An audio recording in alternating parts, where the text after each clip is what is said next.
K Tayaramma గారి జీవన విపంచి daily serial 16వ భాగం.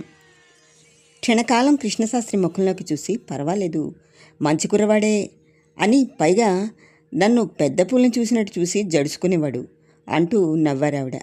కృష్ణశాస్త్రి ఈ ప్రసక్తి ఎందుకు తీసుకొస్తున్నాడో అర్థం కాలేదు ఆమెకి. అమ్మమ్మ, సుబ్బు మనసులో నాకు చోట్లేదు, ఆమె హృదయం నిండా గోపి నిండి ఉన్నాడు అన్నాడు కృష్ణశాస్త్రి ఏటో చూస్తూ. అది విన్న భద్రమ్మగారు దిగ్భ్రాంతి చెందారు. ఆమె కాలి కింద భూమి పగిలినట్టయింది. కృష్ణ, నువ్వు ఏమంటున్నావు?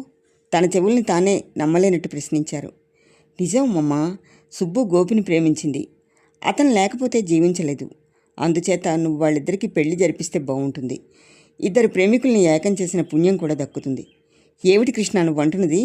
పలానా భద్రమ్మగారి మనవరాలు ఎవరో దారిని పోయే దానాయని పెళ్లి చేసుకుందంటే నాకెంత అప్రతిష్ట! ఏదో 2-3 ఏళ్ళు పట్టణంలో కాలేజీలో చదివినంత మాత్రం చేత దాని ఇష్టాలు కూడా మారిపోయాయా? ఇది జరిగే పనేనా? రేపే శాస్త్రులు గారిని పిలిచి మీ ఇద్దరికి పెళ్లి ముహూర్తం చూపిస్తాను. ఎంత త్వరగా ఇది జరిగిపోతే అంత మంచిది అన్నారు పెట్టెకి తాళం వేస్తూ. అమ్మమ్మ, బాగా ఆలోచించు. చిన్నప్పుడు నిర్ణయించినవి పెళ్ళిళ్ళు కావు. మనసులు వికసించిన తర్వాత అవి ఎటు పయనిస్తే అటువైపుగా నడిపించడం మంచిది. అయినా మనసు లేని సుబ్బుతో నేను మాత్రం ఎలా కాపురం చేస్తాను అన్నాడు కృష్ణశాస్త్రి. భద్రమ్మగారు ఆలోచనలో పడ్డారు.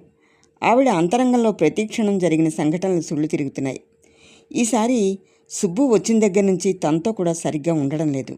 బెరుగ్గా అనుమానాస్పదంగా ఉంటోంది. పరాయి మగ పిల్లవాడిని తీసుకువచ్చినా ఏదోలే చదువుకుంటున్న పిల్ల అని సరిపెట్టుకుంది తను. కానీ సుబ్బులో ఇలాంటి ఆలోచన దాగి ఉందని గ్రహించలేకపోయింది. ఒక్కసారి తల పట్టుకుని, ఒరే కిట్టుడు, ఇది నిజమేనట్రా అన్నారు మళ్ళా ఆవిడ. కృష్ణశాస్త్రి ఒక్కసారి అమ్మమ్మ ముఖంలోకి చూసి వెంటనే తన జేబులోంచి ఉంచిన కవర్ను తీసి అందించాడు. దాన్ని విప్పి కళ్ళజోడు సవరించుకొని ఉత్తరం చదివిన భద్రమ్మగారు నిలువునా కంపించిపోయారు. ఆమె కళ్ళు నిప్పురవ్వల్ని కురిపిస్తున్నాయి. కోపంతో పెదవులు అదురుతున్నాయి. యుక్తాయుక్త విచక్షణ జ్ఞానం సన్నగిల్లిపోయింది. సుబ్బు గావుకేక పెట్టారు. మేడ దిగి వచ్చి బొమ్మలా నిల్చుంది సుభద్ర. ఏమిటిది? ఒక నీచకులం వాణ్ణి తెచ్చి ఇంట్లో పెట్టి బ్రాహ్మడు అని చెప్పి నన్ను మోసగిస్తావా? పైగా వాణ్ణి ప్రేమిస్తావా? పెళ్లి చేసుకోవాలనుకుంటున్నావా? చెప్పవే, చెప్పు. నువ్వు ఊహించుకున్నదంతా అందంగా ఉండదే బ్రతుకు.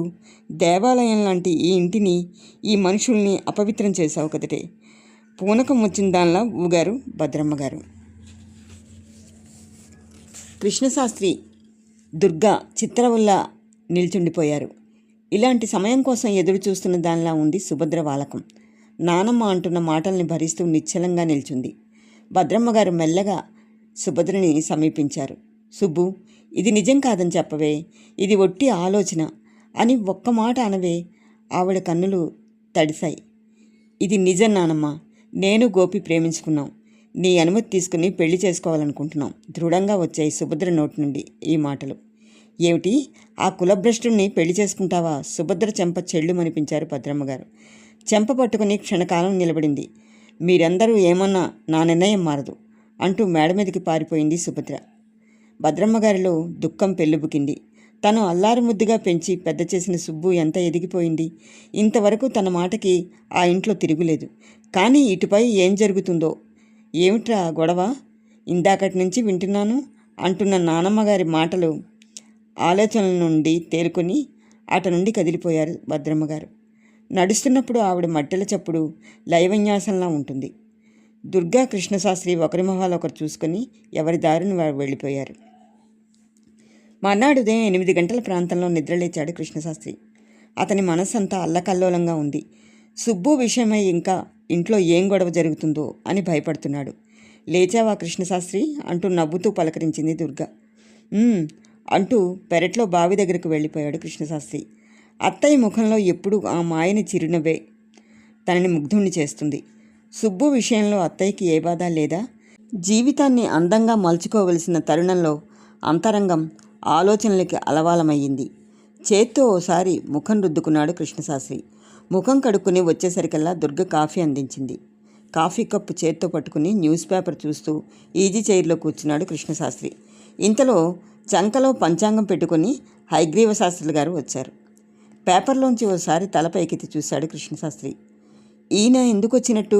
అమ్మమ్మ అప్పుడప్పుడు ఈయన్ని పిలిచి బియ్యం కూరలు అన్నీ ఇవ్వడం పరిపాటి. అందుచేత దాని గురించి ఎక్కువగా పట్టించుకోలేదు. మళ్ళా పేపర్లో ముఖం దాచుకున్నాడు. ఏమయ్యా డాక్టరు, నన్ను చూసి ముఖం దాచేస్తున్నావు అంటూ నవ్వుతూ తిరిగి అతనే అన్నాడు.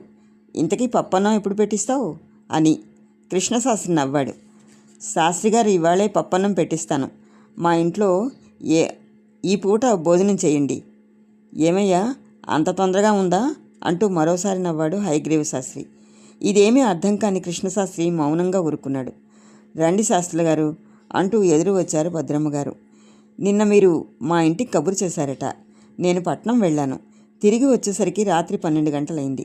అందుచేత నిద్ర లేవగానే ఇలా వచ్చాను అన్నాడు హయగ్రీవ శాస్త్రులు. అలా కూర్చోండి, మీతో ఓ ముఖ్యమైన పని ఉంది, పిలిచాను అని. దుర్గా, శాస్త్రిగారికి కొంచెం కాఫీ తెచ్చివ్వు అని కోడలికి ఆజ్ఞ జారీ చేశారు. దుర్గ కాఫీ తెచ్చి ఇచ్చింది. సశేషం.